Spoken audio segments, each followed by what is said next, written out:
நமச்சிவாய வாழ்க. கண்ணுக்குட்டிங்களா, தங்கங்களா, எல்லாம் நல்லா இருக்கீங்களா? எல்லாம் நல்லா இருக்கணும். எக்ஸாம் நடக்குதுல்ல, காலாண்டு தேர்வுன்னு நினைக்கிறேன். பொறுப்பாக எழுதுங்க. கதை கேட்குறதோட அப்புறம் என்னன்றாங்க அம்மா அப்பாலாம், சொக்கரையாக்க வகுப்புக்கு போய் என் பிள்ளைங்களாம் மார்க் கம்மியாக எடுத்தாங்கன்னு பேர் வரக்கூடாது. புரியுதா? சரி, அது இருக்கட்டும். என்ன பண்ணார் சிவருமான்? நேற்று முருகப்பெருமானை வளர்த்த தாயார்களான கார்த்திகை பெண்கள் சிறுமாடத்து சென்று எங்களுக்கு அட்டமா சித்தியை உபதேசித்து அருள வேண்டும்னு கேட்குறாங்க. அதுக்கு அவர் பார்வதி தேவி கிட்ட போய் அவங்கள நினைத்தால் அவர்கள் உபதேசம் செய்வார்னு சொன்னாங்க. ஆனால் சாமி சொன்னதை அவங்க காதிலேயே போட்டுக்கல. பார்வதி தேவியாரை தியானம் பண்ணல, அதனால அசால்ட்டா அப்படின்னு இருந்திருக்காங்க. உடனே சிறுமான் கோபம் கொண்டு பட்டமங்கைங்கிற ஊரில் போய் ஆலமரத்தடில் கருங்கல் ஆகுக என்று சாபம் கொடுத்துறார். 1000 ஆண்டு கழித்து தான் உங்களுக்கு விமோசனம்ட்டார். இந்த கார்த்திகை பெண்கள் 6 பேரும் என்ன பண்ணாங்கன்னா, பட்டமங்கையில் ஆலமரத்து 1000 விழுதுடைய ஆலமரம் ஒன்று உண்டு. அங்கே எத்தனை விழுது? 1000 விழுது. அங்கே போய் கருங்கல் ஆகி கிடக்கிறார். 1000 வருஷம் ஆயிடுச்சு. நம்ம சோமசுந்தர கடவுள் குரு வடிவம் கொண்டு ஆசிரியராக அங்கே அந்த கருங்கல் மீது ஒரு பார்வை, அன்பா அருளோடு ஒரு பார்வை பார்க்கிறார். உடனே என்னாச்சு? அந்த கற்கள் பழைய கார்த்திகை பெண்களாக மாறிவிட்டார்கள். அந்த கார்த்திகை பெண்கள் 6 பேரும் நம்முடைய குருவை, சிறுமானை சோமசுந்தர கடவுளாகிய குருவை வணங்கினார்கள். அப்பொழுது இறைவன் ஆச்சாரியராக இருந்து அந்த பெண்களுக்கு அருள் செய்கிறார். அவர்கள் தலைமையில் தன்னுடைய கையை வைத்து அட்டமா சித்திகளை அருள்கிறார். சித்தர்கள் என்பவர்கள் இந்த 8 சித்திகளையும் பெற்றவர்களுக்கு சித்தி பெற்றவர்கள் சித்தர்கள். இது அப்படிதான் போய் அந்த அமரகுந்தியில் ஒரு வகுப்பு எடுத்துட்டு இருந்தேன். சித்தி பெற்றவர்கள்லாம் சித்தர்கள்னு. அங்கே ஒரு பையன் இருக்கான், சேகர்னு பேர். அவன் என்ன பண்ணா, ஐயா எங்கள் அப்பா சித்தி பெற்றவர், நான் சித்தி பெற்றவன் அப்படின்னா. என்ன சித்தி பெற்றையா? என்னடான்னா பசங்க கூட இந்த பசங்க சொன்னாங்க, ஐயா இவங்க அப்பா 2ஆம் கல்யாணம் பண்ணிட்டு இவனுக்கு சித்தி இருக்குது, அதை சொல்கிறான். அந்த சித்தி கிடையாது, இது வேற லெவல்.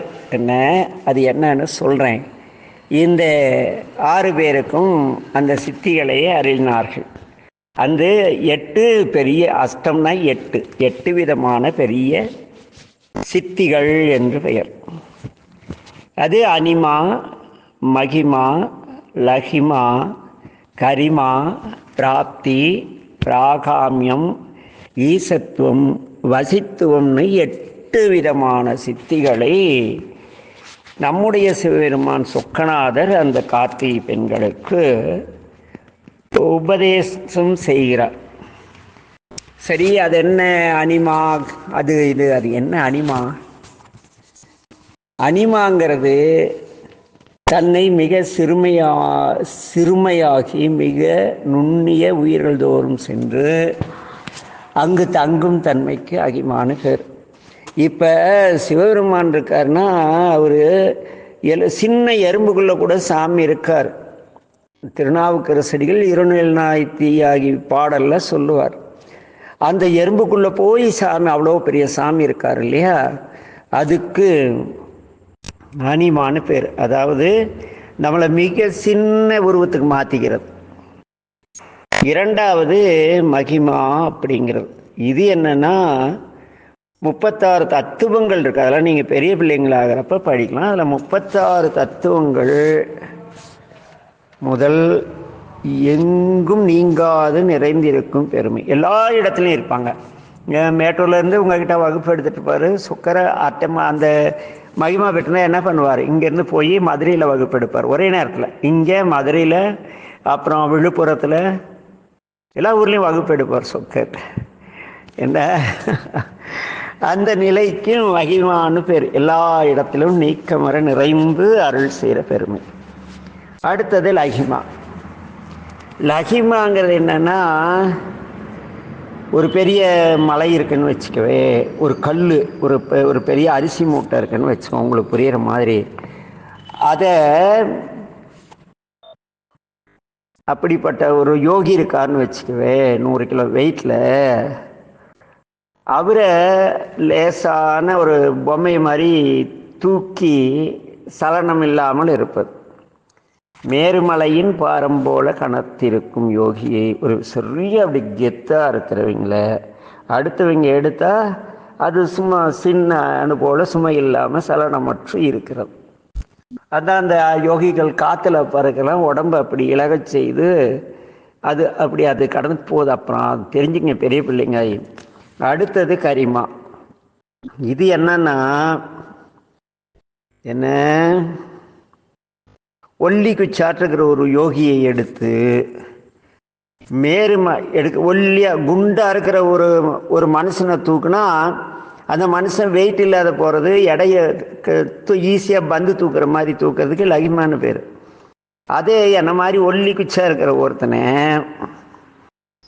யாராவது தூக்குனாங்கன்னு வச்சுங்க, ஒரு மலையை தூக்குற மாதிரி கனமாக இருக்கிறது, அதுக்கு கரிமான்னு பேர்.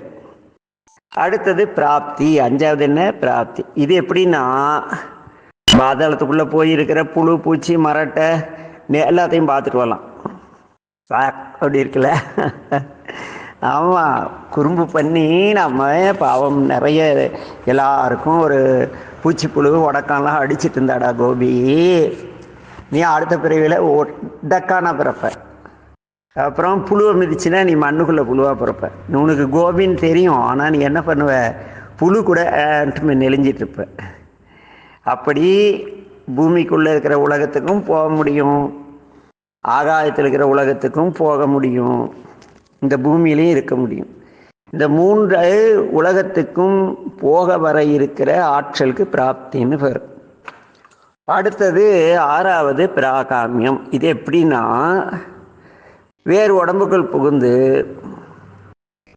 காட்டுக்குள்ளே போகிறது, நினைத்த இடத்துல நினைத்தபடி செய்தல், உலக பொருட்களை எல்லாம் 3 காலங்களாக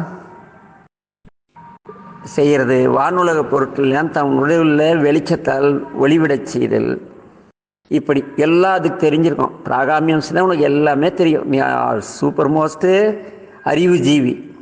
அப்படி எல்லாத்தையும் நம்ம அறிந்திருந்து இருந்த இடத்துல எல்லாம் உங்களுக்கு கிடைக்கும். நீங்கள் போய் தேட தேவையில்லை. நீங்கள் பிராகாமியம் அப்படிங்கிற சித்தி பெற்றா நீ எதை நினைக்கிறாயோ அத்தனையும் நாடி வந்துடும். அதுக்கு பிராகாமியம்னு பேர்.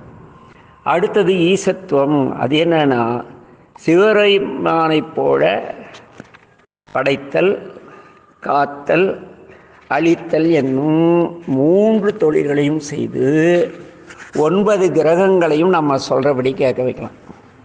இங்கே வானா வரும், போனா போகும். ஏன்னா நமக்கு புதுசாக ஞானசம்பந்த பெருமான் அந்த பூம்பாவை உயிர்ப்பித்தார் இல்லை, எலும்பையும் சாம்பலையும், அது ஒரு சித்தி. அது ஈசத்துவம்னு பேர். என்ன, இல்லாத ஒன்றை உருவாக்கும் தன்மை, ஒன்றை படைக்கும் தன்மை, அதுக்கு ஈசத்துவம். அடுத்தது வசித்துவம் அப்படிங்கிறது. இது என்னன்னா, எல்லா உயிர்களையும் அட்டதிக்கு பாடல் யாராக இருந்தாலும் சரி நம்ம சொன்னால் கேட்பாங்க. பெரிய அப்படி கிங் ஆஃப் இந்தியாவாக இருந்தால் கூட சரி. அப்படின்னா என்ன, நம்ம சொக்கனாராக இருந்தால் கூட சரிப்பா, கைலாசவதியாக இருந்தாலும் சரி, மீனாட்சியாக இருந்தாலும் சரி, யாராக இருந்தாலும் சரி, இங்கே வாங்க அப்படின்னா வருவாங்க. நம்ம சொல்ல மீறி அவங்க எதுவும் செய்ய மாட்டாங்க, நம்ம சொல்கிறதெல்லாம் செய்வாங்க. அதுக்கு வசித்துவம்னு பேர். இதையெல்லாம் சிவருமான அருளி செய்கிறார். இது யாருக்கு இதையெல்லாம் நம்ம யாராவது அப்படி ஆக முடியுமானா, நமக்குள் சிவபெருமான் இருக்கின்றார்கள் என்பதை உணராத சிவஞானம் இல்லாதவர்கள் இந்த மாதிரி வித்தை காட்டிக்கிட்டு இந்த பூமியில் இருப்பார்கள். உண்மையான சித்தர்கள் இதையெல்லாம் செய்ய மாட்டார்கள், வித்தை காட்ட மாட்டாங்க அப்படின்னு சாமி சொன்னாரா. சொல்லிட்டு அப்புறம் அந்த பெண்கள் எல்லாம் கைலாஸ் போயிட்டாங்க. அதனால் நம்ம இந்த அட்டமா சித்தி பெறுவதற்கு ஒரு எளிமையான வழி சொல்கிறேன். டெய்லி காலையில் 4:30 மணியில் 5 மணிக்கு எழுந்திரிங்களே போனால் போது, பச்சை தண்ணியில் குளிங்க, ஒரு 10 நிமிஷம் தியானம் பண்ணுங்கள், ஸ்கூல் பாடம் ஒரு 1 மணி நேரம் படிங்க, அது பிறகு தேவாரம், திருவாசகம், மந்திரங்கள், ஸ்லோகங்கள் எவ்வளோ இருக்குல்ல அதையெல்லாம் படிங்க. இப்படியே படிச்சுட்டு உங்கள் ஸ்கூலில் இருக்கிற ஒரு பையன்கிட்ட பேனா இல்லைன்னா பேனா கொடுங்க, பென்சில்னால் கொடுங்க. ஏதோ நீங்கள் செஞ்சிட்டே வந்தீங்களா கொஞ்சம் கொஞ்சமாக நமக்குள் நம்ம படிக்கிறோம் இல்லையா, இமைப்பொழுதும் என் நெஞ்சில் நீங்காதான் தாழ்வாழ்க படிக்கிறோமா இல்லையா. அப்படின்னா சாமி எங்கே இருக்கார்? நம்மளுக்குள்ளே தானே இருக்கார். சாயங்காலம் கோயிலில் நம்ம பாடும் பொழுது அந்த தலையை நீ வணங்கையில் என்ன சொன்னார்? நாவுக்கரசடிகள் தினம் எல்லாம் பாடுறோம், ஆனால் அந்த கடைசி வரைக்கும் பொருளை உணர்ந்துட்டோமா யாரும் எந்த தப்பும் செய்ய மாட்டோம், எல்லாம் டேலண்டான புத்திசாலி ஆடுவோம். அது என்னன்னா கடைசியில் என்ன பண்ணுறாங்க கண்ணு, தலையே நீ வணங்காய் அப்படியே வந்துட்டு கடைசியில் என்ன சொல்கிறார்? தேடி கண்டு கொண்டேன் திருமாலோடு நான்முகனும் தேடி தேடொனா தேவனை என் உள்ளே தேடி கண்டு கொண்டேன் எனக்குள்ள. நான் அவரே தான் என்ன சொன்னார்? கோயில் கோயிலாக போகிறாரு, உழவார பணி செய்கிறாரு, சிவன் அவன் எங்கே எவ்விடத்தான்னு தேடுறாரு. ஆனால் சாமி அங்கெல்லாம் கிடைக்கலையாம். அவருக்குள்ளே இருக்கிறத கடைசியாக தான் உணர்ந்தாராம். நம்ம இப்போ உணர்ந்துட்டா பெரிய ஆளாயிடும் இல்லை, அட்டமா சித்தி பெற்றலாம் இல்லையா. ஆக என்ன, அது மட்டும் இல்லை, நம்ம மணிவாசு ரீசன் சொல்லியிருக்காருல்ல எளிமையா, இமைப்பொழுதும் என் நெஞ்சில் நீங்காதான் தாழ்வாழ்க. இமைக்க நேரம் கூட எங்கே இருக்கார்? நீங்காம நமக்குள்ளே இருந்து கோபி நீ பண்ணுற சேட்டை, இந்த தன்வந்திரி பண்ணுற சேட்டை, இந்த கயல்குட்டி பண்ணுற சேட்டை, இந்த சேகர் பண்ணுற ஒரு கெத்து, இத்தனையும் பார்த்துட்டு அவனை வா உன்னேன்னு கவனிச்சிட்டு இருக்காரு. புரியுதா? எங்கே இமைப்பொழுதும் நீங்காமல் நம்ம கண்ணை மூணா ஒன்றும் தெரியாது, ஆனால் கண்ணை மூணா எங்கடா நான் பண்ணுறது சேட்டை தெரியாதுன்னு நினச்சிட்டு சாமி என்ன பண்ணுறாராம், அந்த இமைக்கிற நேரம் கூட நம்மளை பார்க்கறத நிறுத்துறது இல்லையா, அப்படி இருக்காராம். சொல்கிறாருல்ல, உய்ய என் உள்ளத்துள் ஓம்காரமாய் நின்ற மெய்யா. நீங்கள் உங்கள் காதுகளை மூடிக்கொண்டு உங்களுக்குள் கவனித்தால் ஓம் என்ற ஓசை வரும் கண்ணுங்களா. அப்போ உள்ளே இருக்காரா? உள்ளே இருந்துட்டு இருந்தாலும் எல்லாம் கவனிச்சுட்டு இருக்காரு. அதனால் என்ன பண்ணோம்? ஒழுக்கமாக இருக்கும். அப்படி இருந்தால் கட்டமாக சித்தி அடையலாம். அப்புறம் சுக்காவா அப்படின்னா வராது, மீனாட்சி சுரை அப்படின்னா போடுறா. புரியுதா? இதுக்கு தான் இந்த கதை. எதுக்கு இந்த சம்பவம் ஏன் சாமி நிகழ்த்தினார்னா, இறை அருள் கிடைக்கும் பொழுது இறைவன் ஒரு வீட்டில் அப்பாவோ யாரோ ஏதாவது சொன்னால் அதை போய் அம்மா கிட்ட கேட்டு வாங்கிக்கிடனா போய் கேட்டு வாங்கிக்கணும். நம்ம பாட்டுக்கு மலை மாடு மாதிரி நின்றுட்டு இருந்தால் அப்பா கோவம் வருமாறாதா? வந்தால் அவன் கேட்குறத கொடுக்காத போ, நீ எங்கேயோ போய் அம்மா கிட்டேங்கிறத நானும் தர மாட்டேன்றவார்ல. அப்புறம் நம்ம சாரியெல்லாம் கேட்டால் தராங்க. அப்படி தான் சாமியும் நமக்கு அப்பாவாகவும் அம்மாவாகவும் இருக்கார். இப்படி இருந்துட்டு இருந்துச்சா கண்ணு. அவங்க கைலாசம் போயிட்டாங்க. அந்த அட்டமா சித்தி அந்த 6 கார்த்திகை பெண்களும் கைலாசம் போயிட்டாங்க. இங்கே அது என்ன நடந்துன்னா, இந்த காஞ்சிபுரம்னு ஒரு ஊர் இருக்குல்ல, எங்க? ஆமாம், சென்னைக்கு பக்கத்தில். ஆமாம், அந்த காஞ்சிபுரத்தில் நம்ம மதுரையில் குலபூசண பாண்டியர் இருந்தார் இல்லையா. அந்த சமயத்து சோழ நாடு இருக்குல்ல, சோழ நாடுன்னா அது ஆமாம் தஞ்சையெல்லாம் இருக்கு இல்லையா. அந்த சோழ நாட்டை ஆண்ட காடு வெட்டிய சோழன். அவனுக்கு ஏன் காடு வெட்டிய சோழன்னு பேரா? அவன் நிறைய வயல்களை எல்லாம் காடுகளை அழித்து வயல்களை உருவாக்கினாராம். அதனால் அவருக்கு காடு வெட்டிய சோழன் அப்படின்னு பேர். அவன் என்ன பண்ணானா, சிவநெறியை போற்றும் பெரும் அரசன், நல்ல அரசனாக இருந்தான். சிவநெறினா என்ன? திருநீர் வச்சுட்டு ருத்ராட்சம் போட்டுக்கிட்டு நான் சிவனடியார், நான் சிவபக்தன், நான் யார் தெரியுமா சிவசித்தன், அப்படி கெத்து காட்டுறதெல்லாம் கிடையாது. சிவநெறினா எல்லாருக்கிட்டையும் அன்பாக இருக்கணும், எங்கேயும் போய் சண்டை போடக்கூடாது எதுக்கும். போயிட்டு இது தமிழ், இது வடமொழி, நான் நிறைய தேவாரம் படிச்சிருக்கேன், நீ என்ன சும்மா ஒரு 600 சொச்சம் தேவாரம் திருவாசகம் படிச்சுட்டு கெத்து காட்டுற, நான் அவ்வளோ திருமுறைகளும் படிச்சிருக்கேன் 12, அதெல்லாம் சிவநெறி கிடையாது. அதே மாதிரி திருவாசகம் படிக்க ஒரு வீட்டுக்கு போகிறோன்னா கூலி வாங்கக்கூடாது. உழவார பணி செய்யணுன்னா சாமி கோயிலில் போய் உழவார பணியில் சோறு போட்டால் தான் போகிறோம். வெக்கமா இல்லை? இங்கே பாரு ராமசாமி, நீ என்ன பண்ண நேற்று கோயிலில் உழவார பணி செய்கிறப்ப எல்லாம் வந்தாங்க, நீ பணி செஞ்சியா? இல்லை சோறு சோறு வர்றதுக்கு இன்னைக்கு சோறு கிடையாதுன்னு நான் சொன்னதான் நீ உழவார பணி செய்யலை, வீட்டுக்கு ஓடி போயிட்ட.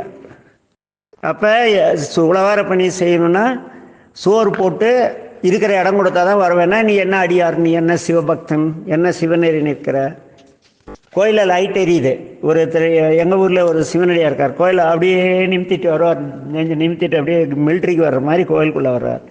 வந்துட்டு என்ன இங்கே லைட் எரியல, இங்கே ஏன் ஒட்டடம் இருக்குது அப்படி சொல்லிட்டு போகிறீங்களா? சிவநெறி நிற்பவர்கள் கிடையாது. வந்தாங்களா, பல்பு போயிடுச்சா வாங்கி போடணும், ஒட்டடம் இருந்தால் அடிக்கணும், குப்பை இருந்தால் கூட்டணும், கோயிலுக்குள்ளே விளக்கறினா எண்ணெய் வாங்கி வந்து கொடுக்கணும். ஏயா விளக்கறி கூட முடியாத ஒன்றாலன்னு சத்தம் போடக்கூடாது. எண்ணெய் இருந்தால் அவர் விளக்கேற்றிட்டு போகிறாருல்ல. அப்படி அன்பாக எல்லாரிடத்தும் அன்பு நெறியிலே அன்பு காட்டி மிக சிறப்பாக வாழ்ந்துட்டுருக்கார் கண்ணு அந்த காடு வெட்டிய சோழன். அவர் என்ன பண்ணுறாருன்னா, நம்ம விளையாட்டு பிள்ளை இருக்காருல்ல, யாரு சொக்கநாதரா, விளையாடல் பண்ணால் விளையாட்டு பிள்ளை தானே கண்ணு. திருனா இறைவன், விளையாடல் திருவிளையாடல்னா என்னன்னு தெரியுமா? ஃபஸ்ட்டு இத்தனை வகுப்பு வந்துட்டோம், எத்தனை 34 திருவிளையாடல் பார்த்துட்டோம். திருவிளையாடல்னா என்ன? திருவிளையாடல்னா புத்தகத்து பேரா? அப்படியெல்லாம் கிடையாது. திருனா இறைவன், அவருடைய விளையாடிய விளையாட்டு. திருவிளையாடல்னா இறைவனுடைய விளையாடல், இறைவனுடைய விளையாட்டுன்னு பொருள். அப்புறம் அவர் என்ன பண்ணிட்டாரு, நாம் போய் மதுரையில் சோமசுந்தர கடவுளை வழிபடணும் அப்படின்னு விருப்பப்படுறார் கண்ணு. ஆனால் வழக்கமாகவே இந்த பாண்டிய நாட்டுக்கும் சோழ நாட்டுக்கும் அடிக்கடி ஒருத்தர் எதிரியாமே பார்த்துட்டு இருப்பாங்க. ஆய்வினா சண்டை போட்டுக்காங்க. என்ன, பாண்டியன் போய் சண்டை போட்டு சோழ நாட்டை ஜெயிப்பான், சோழன் சண்டை போட்டு பாண்டிய நாட்டை ஜெயிப்பான், இப்படியே பண்ணிட்டு இருப்பான் கண்ணு.